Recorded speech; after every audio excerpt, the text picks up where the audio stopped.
siang. Baik. Jadi mengenai perkara Rasman bersama Bang Hotman saat terjadi sidang di Pengadilan Negeri Jakarta Utara, ini tentunya ada beberapa poin yang harus kita kritisi ya. Yang pertama adalah Saudara Rasman adalah sebagai terdakwa, seharusnya dalam proses hukum acara itu tidak diperbolehkan ya itu mendekati bahkan menyentuh saudara saksi korban, dalam hal ini adalah Bang Hotman ya. Ini ketentuan hukum acara pidana gitu loh. Dengan adanya kejadian seperti ini menjadi kerugian ya, dan atau ini menjadi masalah bagi saudara Rasman sebagai terdakwa gitu loh. Dan ini seharusnya menjadi evaluasi besar bagi tim penasihat hukum ya yang membela mendampingi saudara Rasman. Dengan adanya poin pertama tadi ya, ini tentunya juga menjadi kerugian bagi saudara Rasman dalam hal apa? Dalam hal nantinya ketika majelis hakim ya menyiapkan dan atau menyampaikan pertimbangannya yang menjadi satu kesatuan amar putusan, ini menjadi catatan penting bagi majelis hakim dalam memutuskan perkara pidananya ya, itulah perilaku dan perlakuan saudara terdakwa kepada pihak saksi korban dan juga dalam konteks di dalam pengadilan begitu loh. Nah, ini yang seharusnya menjadi concern bagi pihak tim penasihat hukum atas peristiwa yang terjadi seperti ini.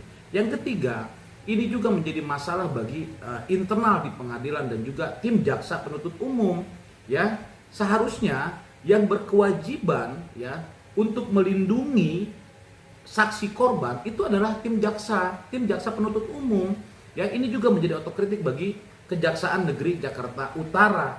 Bila mana perkara-perkara hukum pidana ya yang memang membutuhkan ramai di media begitu ya, ini seharusnya tim jaksa penuntut umum pun melihat materi manajemen resiko gitu loh dalam mengawal perkara ini.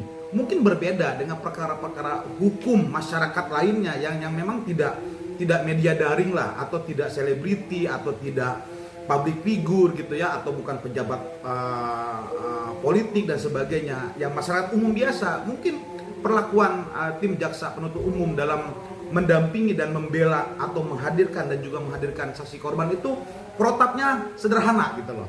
Tapi kalau seharusnya perkara-perkara yang memang media daring, ini tim jaksa penuntut umum dalam hal ini Kejari Jakarta Utara seharusnya menyiapkan manajemen resiko gitu loh. Yang akhirnya dalam kejadian ini kan terjadi gitu loh, kericuhan yang membuat presiden penegakan hukum di Indonesia jadi kurang baik gitu loh. Nah, ini 3 poin yang seharusnya menjadi concern kita dalam pembahasan gitu loh.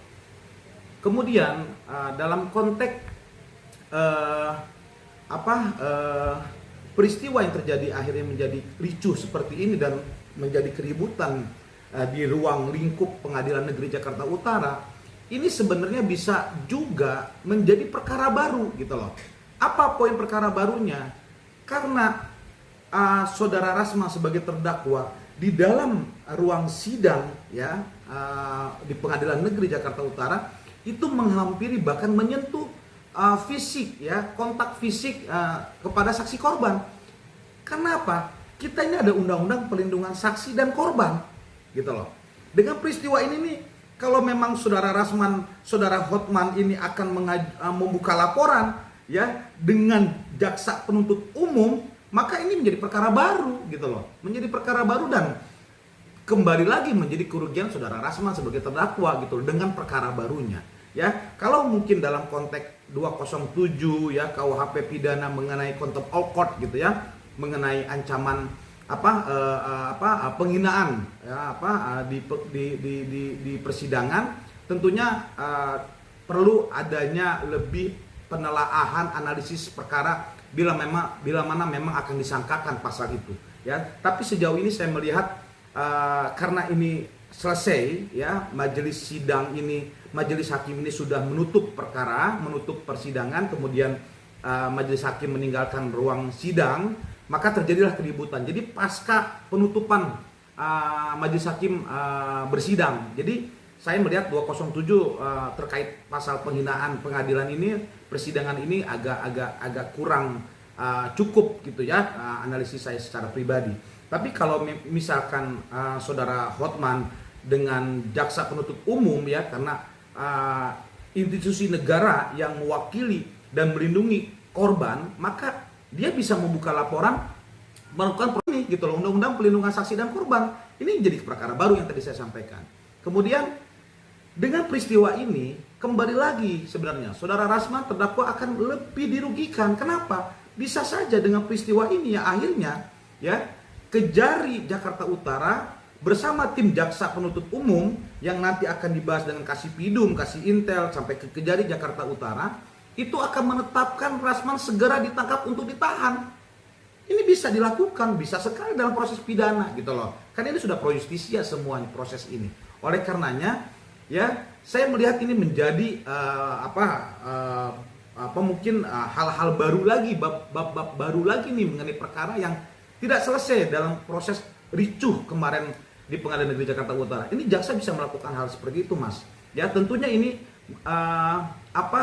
kembali lagi menjadi kerugian bertambah untuk saudara Rasman sebagai terdakwa. Kemudian dengan peristiwa ini juga seperti di media sebelumnya saya sampaikan, saudara Hotman ini ternyata mengirimkan surat pengaduan sebagai saksi korban loh ini ya kepada Ketua Mahkamah Agung ya. Yang tentunya Mahkamah Agung akan merespon setiap pengaduan masyarakat. Yang akhirnya saya menganalisis Mahkamah Agung bersama Pengadilan Negeri Jakarta Utara dan atau seluruh wilayah pengadilan yang ada di DKI Jakarta ini melakukan pemetaan dalam hal manajemen risiko gitu loh. Bisa saja mereka melakukan upaya hukum terkait ya pihak-pihak yang terjadi kericuhan ini. Bisa saja mereka melakukan tindakan ya, melakukan upaya hukum maksud saya seperti itu. Dan yang kembali lagi saya sampaikan, bisa juga majelis hakim meskipun permintaan dari tim penasihat hukum saudara Rasman sebagai terdakwa ini misalkan dipertimbangkan untuk diganti, ini juga tidak akan menutup peristiwa kemarin gitu loh. Justru mungkin saja yang tadi saya sampaikan di awal dan juga di media sebelumnya, ini menjadi pertimbangan khusus ya terkait perbuatan tidak terpuji, perbuatan tercela ya oleh terdakwa dalam proses di dalam ruang persidangan, terutama kepada saksi korban gitu loh. Ini bisa menjadi catatan penting menurut saya gitu loh, yang akhirnya kembali lagi untuk dapat merugikan pihak saudara Rasman sebagai terdakwa. Dan ya bisa juga penambahannya dalam majelis hakim menganalisis untuk memberikan ancaman maksimal. Ya, andaikan misalkan tuntutan jaksa sekian tahun gitu ya atau sekian bulan gitu ya, tetapi bisa saja dengan ancaman pasal yang disangkakan dalam undang-undang tadi itu dinaikkan, dimaksimalkan maksudnya.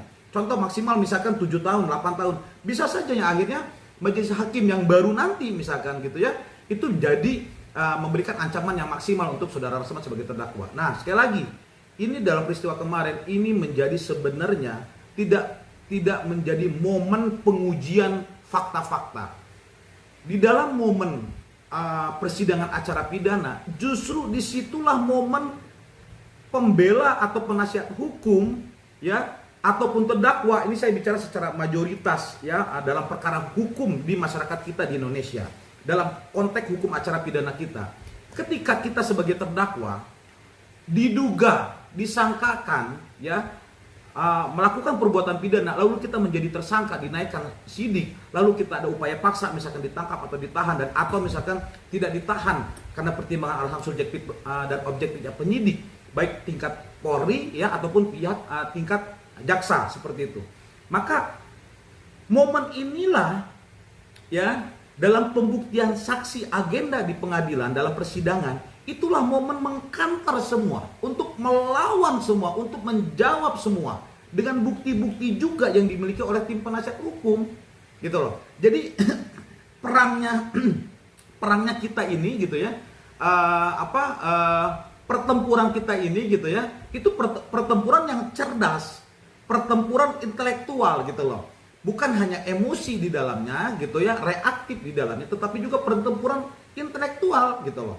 Inilah disitulah momen kadar ataupun tingkat level intelektual seseorang dalam menghadapi peristiwa sesuatu gitu loh. Nah ini yang seharusnya saya harapkan ya tim penasihat hukum saudara Rasman sebagai terdakwa ini betul-betul menyiapkan strategi yang cerdas gitu loh, yang dahsyat gitu ya, yang dimana saudara Rasman sebagai terdakwa ataupun tim penasihat hukumnya selalu menyampaikan di media, kami akan buktikan, kami akan sampaikan beberapa bukti-bukti yang bisa membuka semua fakta-fakta baru. Ini sebenarnya momennya gitu loh. Ini yang secara pribadi saya menyayangkan ya, padahal itu dalam momen agenda saksi pembuktian yang bisa dilakukan oleh tim penasihat hukum dalam membela si kliennya. Ini terjadi dalam masyarakat kita. Jurisprudensi yang terjadi ini banyak sekali yang akhirnya di fakta-fakta persidangan gitu ya, ini tidak terbukti, yang akhirnya hakim bisa memberikan putusan onslah bebas gitu loh. Maka terdakwa ini bebas putusannya. Ini yang saya harapkan sebenarnya pertempuran itu. Jurisprudensi yang terjadi ini banyak sekali yang akhirnya di fakta-fakta persidangan gitu ya, ini tidak terbukti, yang akhirnya hakim bisa memberikan putusan onslah bebas gitu loh. Maka terdakwa ini bebas putusannya. Ini yang saya harapkan sebenarnya pertempuran ya intelektual. Kenapa? Masing-masing ini pelapor, dalam hal ini saksi korban adalah saudara Hotman, itu adalah seorang advokat gitu ya, yang kami semua hormati sebagai rekan sejawat. Kemudian saudara Rasman pun adalah sebagai advokat. Tentunya disinilah ya masing-masing pihak bisa menguji gitu loh bukti-bukti hukum sesuai dengan hukum acara pidana ya yang berlaku di Indonesia. Kemudian saran dari peristiwa ini tentunya ya saya berharap ya rekan-rekan sejawat di seluruh wilayah hukum Indonesia bisa menahan diri, tentunya bisa menjaga etika.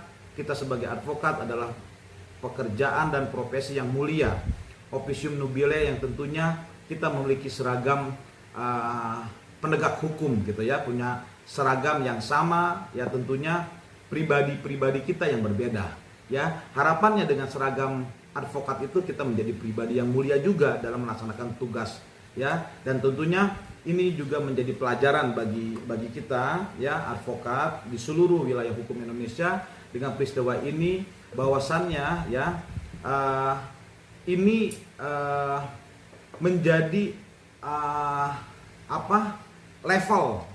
level dari penilaian masyarakat kepada kita ya. Apakah peristiwa ini menjadi penilaian mayoritas baik kepada pribadi-pribadi seseorang, atau justru peristiwa ini menjadi penilaian kita nih tidak baik ya secara mayoritas masyarakat kepada kita pribadi-pribadi. Harapan saya, rekan-rekan sejawat yang saya cintai, yang saya hormati, ya peristiwa ini menjadi pelajaran penting bagi kita untuk menjaga etika, menjaga komitmen, ya menjaga marwah, ya kehormatan dan kemuliaan kita untuk membela masyarakat dalam menegakkan hukum di Indonesia. Kemudian harapan saya juga peristiwa ini menjadi evaluasi total dalam manajemen risiko oleh jaksa penuntut umum, dalam hal ini kejaksaan, ya kemudian juga oleh pengadilan negeri ya setempat, pengadilan agama dan seterusnya, setingkat dan seterusnya. Ini untuk bisa memastikan ya pengamanan yang memang betul, mana perkara yang memang viral, perkara yang mungkin nasional, perkara yang mungkin banyak kepentingan umum di dalamnya atau menjadi atensi halayak ramai. Ini untuk bisa dipastikan ya, untuk menetapkan manajemen risiko dalam soal pengamanan dari awal persidangan sampai akhir persidangan. Itu mungkin yang bisa saya berikan pemahaman kepada teman-teman semua. Terima kasih.